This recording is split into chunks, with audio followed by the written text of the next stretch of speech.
अवधूत गीता अध्याय 7 निष्काम अवधूत।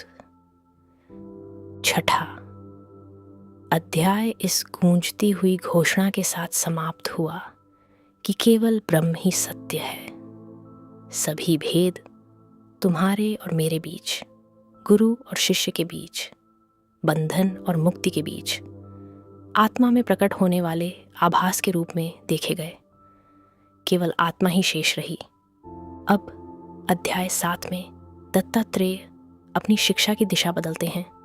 वे अवधूत के जीवन का वर्णन करते हैं, उस व्यक्ति का जिसने इस सत्य को जान लिया है और उसे जीता है। अवधूत साधारण अर्थ में सन्यासी नहीं है। वह नहीं है जिसने संसार को त्याग दिया है। वह है जिसने त्यागने और ग्रहण करने के विचार को ही पार कर लिया है। वह संसार में रहता है पर उससे बंधा नहीं है। वह कर्म करता है पर करता नहीं है। वह स्वतंत्र है, संसार से अलग नहीं, बल्कि संसार में रहते हुए भी स्वतंत्र। साधक बैठा है, मन अब अधिक शांत है, लेकिन एक प्रश्न अभी भी शेष है। यह कैसा दिखता है? उस व्यक्ति का जीवन कैसा होता है जो जान चुका है? दत्तात्रेय स्वर कोमल, जैसे कोई अपने घर का वर्णन कर रहा हो। अवधूत सड़क के किनारे फेंके गए चिथड़ों से बना हुआ वस्त्र पहनता है। वह ऐसे मार्ग पर चलता है जो पुण्य और पाप से रहित है। ब्रह्म के शुद्ध निष्कलुष आनंद में लीन होकर वह निश्चिंत भिक्षुक एक निर्जन स्थान में रहता है। चिथड़े, निर्जन स्थान, क्या यह आवश्यक है? अवधूत संसार पर निर्भर नहीं रहता। उसका वस्त्र खरीदा हुआ नहीं होता। वह त्यागी हुई वस्तुओं से बना होता है। उसका मार्ग सामाजिक सही गलत की सीमाओं से निर्धारित नहीं होता। वह ब्रह्म के आनंद में लीन रहता है, न इंद्रिय सुख में, न मानसिक शांति में, बल्कि उस आनंद में जो उसका स्वभाव है। वह निर्जन स्थान में रहता है। इसलिए नहीं कि उसे समाज से घृणा है, बल्कि इसलिए कि उसे उसकी आवश्यकता नहीं है। वह अपने आप में पूर्ण है। वह अध्याय 7 की पहली शिक्षा है। बाहरी रूप महत्वपूर्ण नहीं है, महत्वपूर्ण है आंतरिक स्वतंत्रता। चिथड़े कोई वर्दी नहीं है, वे केवल उपलब्ध वस्तुएं हैं। अवधूत के लक्षण दिखाई भी दे सकते हैं और नहीं भी। यद्यपि वह सही और गलत से परे है, वह पूर्णतः सत्यनिष्ठ होता है। उसका वास्तविक स्वरूप पूर्ण, शुद्ध और निष्कलंक है। ऐसा प्रबुद्ध आत्मा विवाद और तर्क में कैसे पड़ सकता है? तो मैं उसे उसके रूप से पहचान नहीं सकता। अवधूत सभी लक्षणों से परे है। तुम उसे उसके रूप से नहीं पहचान सकते। वह भिखारी जैसा दिख सकता है, वह राजा जैसा दिख सकता है, या कुछ भी नहीं दिख सकता। उसकी सत्यनिष्ठा कोई नैतिक गुण नहीं है। वह उसकी अनुभूति की स्वाभाविक अभिव्यक्ति है। उसे झूठ बोलने की आवश्यकता नहीं, क्योंकि उसे कुछ बचाने की आवश्यकता नहीं। उसे तर्क करने की आवश्यकता नहीं, क्योंकि उसे किसी स्थिति का बचाव नहीं करना। वह तर्क से परे है। अवधूत इच्छा के आकर्षक जाल से मुक्त है। वह बाहरी स्वच्छता और सामाजिक शिष्टाचार की परवाह नहीं करता और परमात्मा में लीन रहता है। इस प्रकार सब कुछ त्याग कर वह शुद्ध निष्कलंक ब्रह्म में एक हो जाता है।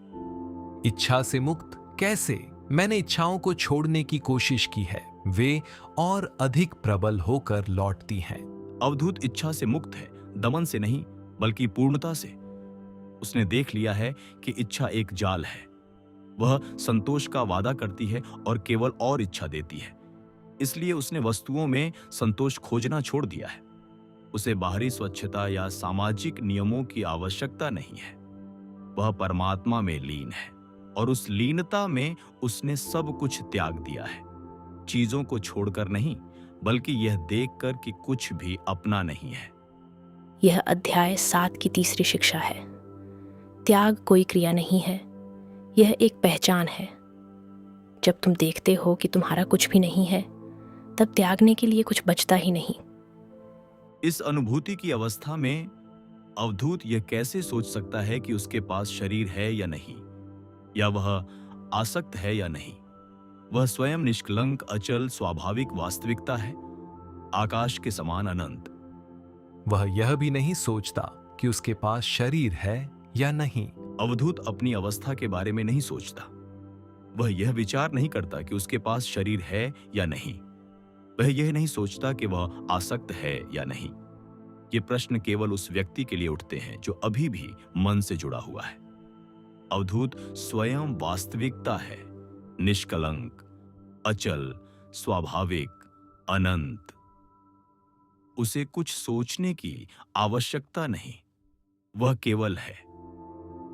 जिस ज्ञानी का हृदय शुद्ध है और जो अहंकार से मुक्त है, वही अवधूत कहलाता है।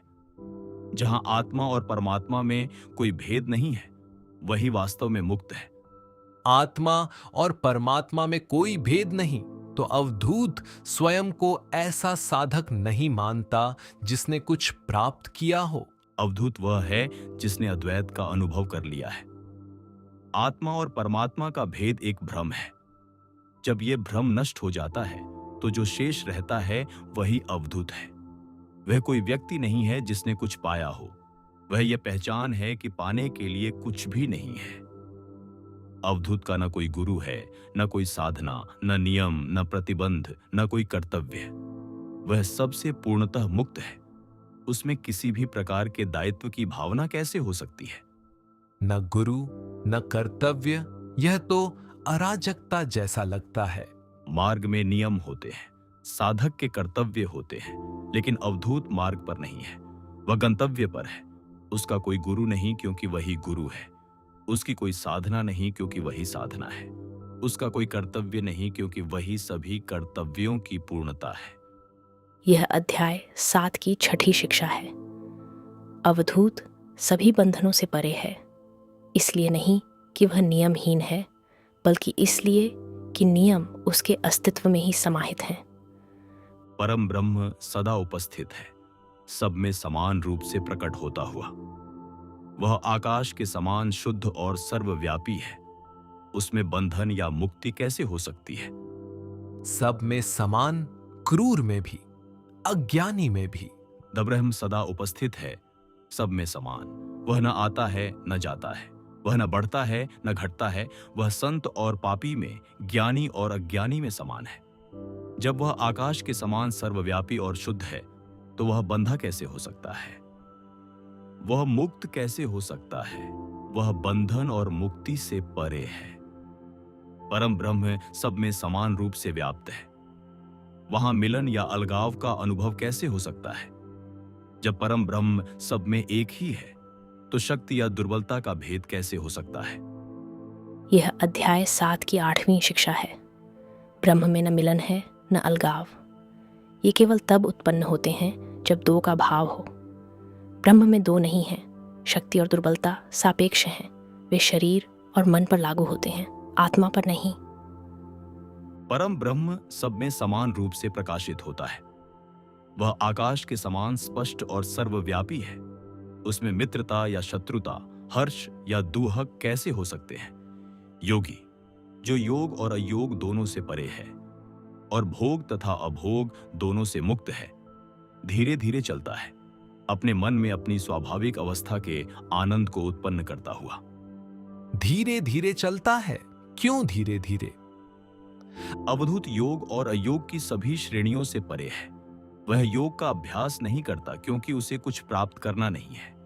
वह योग का त्याग भी नहीं करता क्योंकि उसे कुछ छोड़ने की आवश्यकता नहीं है। वह धीरे धीरे चलता है, इसलिए नहीं कि वह आलसी है, बल्कि इसलिए कि उसमें कोई उतावलापन नहीं है। उसे कहीं जाना नहीं है। वह पहले से ही अपने घर में है।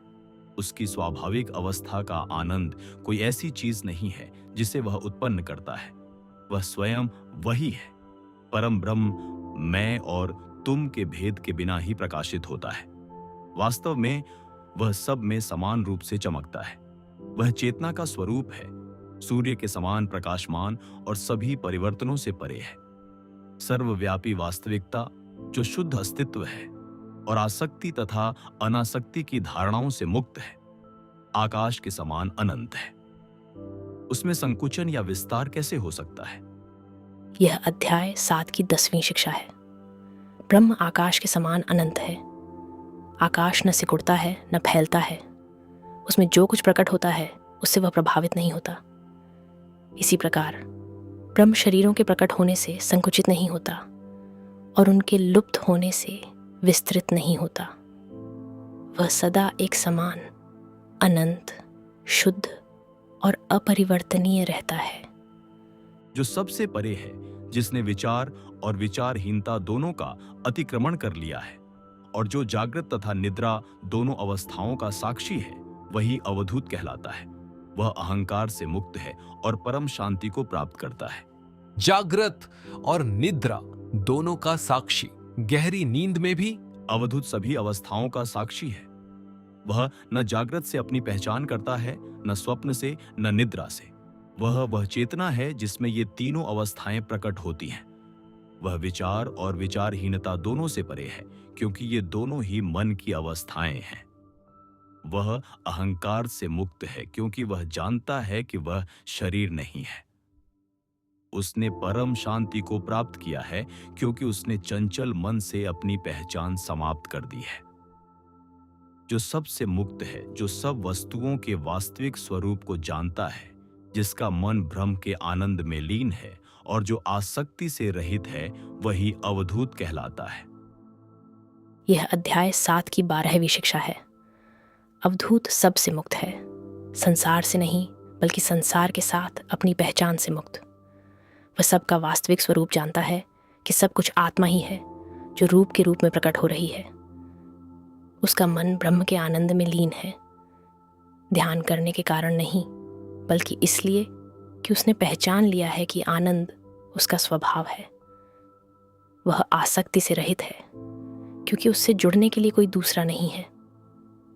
अब दत्तात्रेय कुछ श्लोक प्रस्तुत करते हैं जो दूसरों की दृष्टि से अवधूत का वर्णन करते हैं। अवधूत का मन सदा आत्मा में स्थित रहता है। उसका हृदय ज्ञान के अमृत से परिपूर्ण होता है। वह शांत, संयमी और सबके प्रति उदासीन होता है। वह मैं और मेरा के भ्रम से मुक्त होता है और सदा आत्मा में संतुष्ट रहता है। वह सुख और दुख, मान और अपमान में समान रहता है और सभी इच्छाओं से मुक्त होता है। वह द्वंद्वों से प्रभावित नहीं होता। गर्मी और सर्दी, सुख और दुख, प्रशंसा और निंदा से वह सदा शांत रहता है, समुद्र की गहराइयों के समान।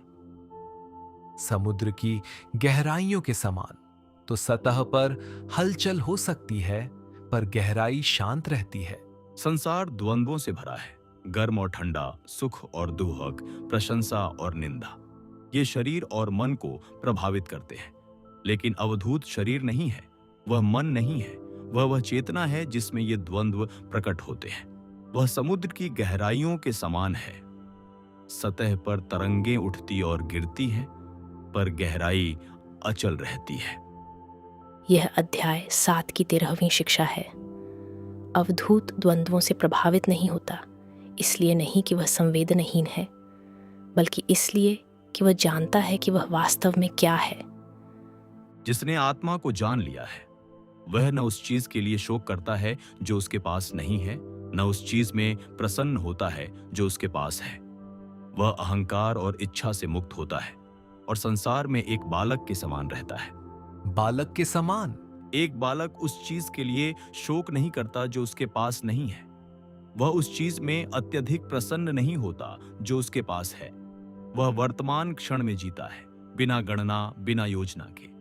अवधूत इसी निष्कपटता में लौट आया है, पीछे जाकर नहीं, बल्कि सब कुछ पार करके उसने अहंकार के खेलों को देख लिया है और अस्तित्व की सरलता में लौट आया है। यह अध्याय 7 की 14वीं शिक्षा है।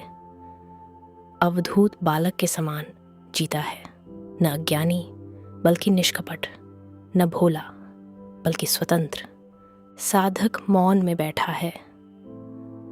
अवधूत का चित्र किसी और का वर्णन नहीं है, यह एक दर्पण है। साधक लंबा विराम। मैं कुछ बनने की कोशिश कर रहा था, एक बेहतर व्यक्ति, एक अधिक ज्ञानी साधक, एक अधिक आध्यात्मिक अस्तित्व, लेकिन अवधूत कुछ बनने की कोशिश नहीं करता, वह बस है। अवधूत अनुकरण करने का आदर्श नहीं है, वह एक स्मरण है। तुम बेचैन सतह नहीं हो, तुम गहराई हो। तुम संघर्ष करने वाले साधक नहीं हो, तुम वही शांति हो जिसे साधक खोज रहा है। तो मेरा सारा प्रयास वह एक स्वप्न था और अब तुम जाग रहे हो। अध्याय 7 समाप्त होता है। अवधूत का वर्णन किया गया है, लेकिन यह वर्णन मन के लिए याद रखने हेतु नहीं है, यह हृदय के लिए पहचानने हेतु है। अवधूत कोई ऐसा नहीं है जिसे बनना है, वह वही है जो तुम हो जब तुम कुछ और होने का दिखावा करना छोड़ देते हो। कुछ क्षण शांत होकर विचार करो, कैसा होगा बिना संसार पर निर्भर हुए जीना। संसार को त्याग कर नहीं, बल्कि यह देखकर कि तुम स्वयं में पूर्ण हो। तुम्हें अपने बाहर किसी चीज की आवश्यकता नहीं, क्योंकि तुम पूर्ण हो। कैसा होगा इच्छा से मुक्त होना, इच्छा को दबाकर नहीं, बल्कि यह देखकर कि इच्छा एक जाल है। वह संतोष का वादा करती है और केवल और इच्छा देती है। कैसा होगा द्वंद्वों से परे होना, सुख दुख से असंवेदनशील होकर नहीं, बल्कि यह जानकर कि तुम उनसे स्पर्शित नहीं होते। तुम वह चेतना हो जिसमें वे प्रकट होते हैं। कैसा होगा बालक के समान जीना, भोला बनकर नहीं, बल्कि निष्कपट होकर वर्तमान में जीना, बिना गणना, बिना योजना के, केवल होना। यही अवधूत है। ये कोई दूर का आदर्श नहीं है, ये वही है जो तुम हो जब तुम कुछ और होने का दिखावा करना छोड़ देते हो। अध्याय 8 में दत्तात्रेय गीता का समापन करेंगे। वे उन 3 अपराधों के लिए क्षमा मांगेंगे, तीर्थ, ध्यान और स्तुति, जो अवर्णनीय का वर्णन करने के हर प्रयास में निहित होते हैं। वे ज्ञानी के गुणों का वर्णन करेंगे और अवधूत शब्द का वास्तविक अर्थ प्रकट करेंगे, वह जिसने सभी सीमाओं को झटक दिया है। पर अभी इस शिक्षा के साथ बैठो, इसे कार्य करने दो। अवधूत की छवि को अपने हृदय में उतरने दो। देखो कि यह किसी और की छवि नहीं है, ये एक दर्पण है, ये वही है जो तुम हो। इस प्रकार अवधूत गीता का 7वां अध्याय सदैव मुक्त का गीत समाप्त होता है। यदि इस शिक्षा ने तुम्हारे भीतर कुछ स्पर्श किया है तो उसे होने दो, उसके साथ बैठो, उसे कार्य करने दो। अवधूत कोई ऐसा नहीं है जिसे बनना है, वह वही है जो तुम हो जब तुम कुछ और होने का दिखावा करना छोड़ देते हो। यदि तुम्हें यह शिक्षा पसंद आई हो तो ज्ञान मार्ग को सब्सक्राइब करो और इस वीडियो को लाइक करो। इसे उस व्यक्ति के साथ साझा करो जो अभी भी कुछ बनने की कोशिश कर रहा है, और उसे याद दिलाओ, तुम साधक नहीं हो, तुम वही शांति हो जिसे साधक खोज रहा है। दिखावा करना छोड़ो, जागो, जागो, तुम पहले से ही मुक्त हो। AUM शांति, शांति, शांति। अध्याय 7 समाप्त।